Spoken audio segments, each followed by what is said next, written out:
Salut tout le monde, aujourd'hui on se retrouve pour une nouvelle vidéo concernant les états de la matière et les gaz parfaits. Donc on nous dit qu'on a 1 litre de gaz qui se trouve dans un récipient rigide fermé à une pression de 1 bar et à une température de 25 degrés Celsius.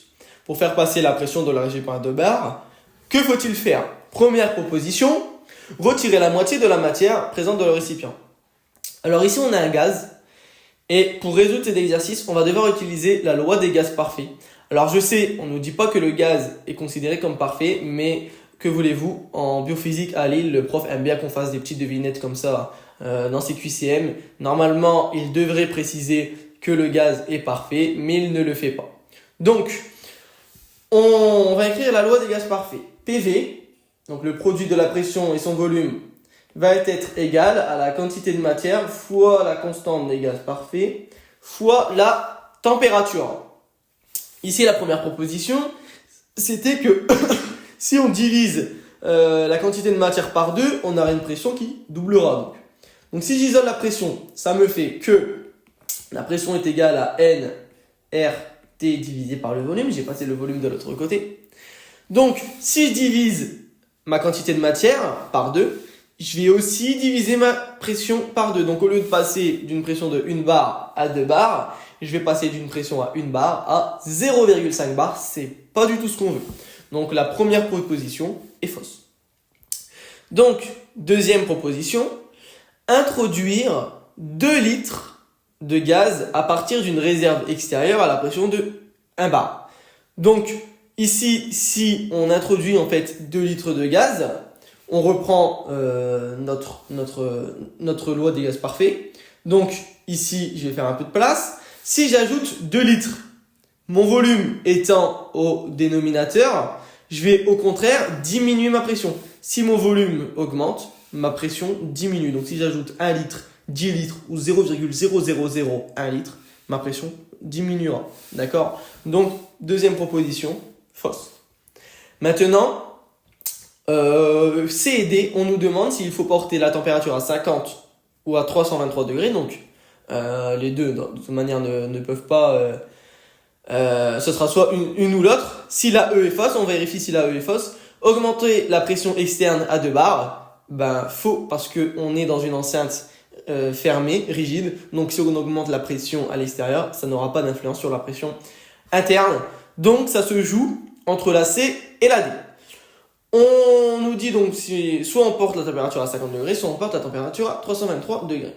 Donc, on va regarder.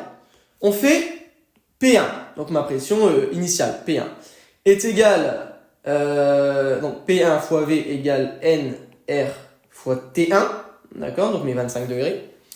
Ici, le volume étant égal à 1, d'accord, ça me fait en fait P1 égale NRT1, et j'ai P2. Donc ma pression finale, d'accord, mes 2 bars en fait, égale NRT2. Ok. Maintenant, si je fais en fait P1 sur T1 est égal à NR. Ok? D'accord? Là, si je reprends cette expression-là, P1 divisé par T1, c'est égal à NR. Donc, mais P2 sur T2, c'est aussi égal à NR. D'accord? Je reprends ici mon expression. Si je divise P2 par T2, ça part. Il me reste P2 sur T2 égale NR. Donc P1 sur T1 égale NR. P2 sur T2 égale NR. Donc ça, c'est égal. Donc je fais P1, alors P1 sur T1 égale P2 sur T2. Ok. Nous, ce qu'on cherche, c'est T2, puisque P2, on le connaît, c'est la pression que l'on... Alors, T2, on le connaît, puisque c'est la pression que l'on veut.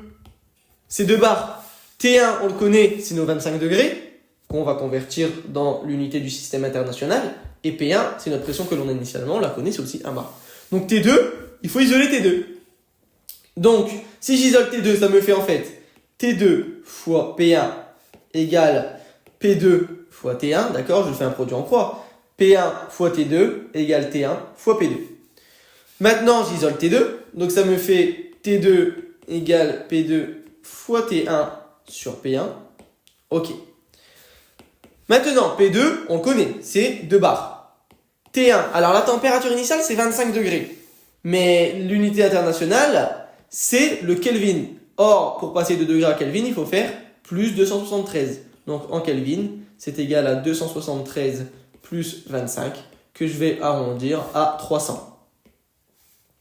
Donc, ça nous fait 2 fois 300 sur P1. P1, c'est combien notre pression initiale? C'est 1 bar. Donc, 1 bar ou une barre? Je sais plus. Depuis le début, je dis 1 bar, j'ai un doute là. Bon, tant pis. Donc, ça nous fait combien? Ça nous fait 600 Kelvin. Ok. Nous, on nous demande si c'était 50 degrés. En fait, ça correspond à 50 degrés ou ça correspond à 323 degrés. C'est ça la question.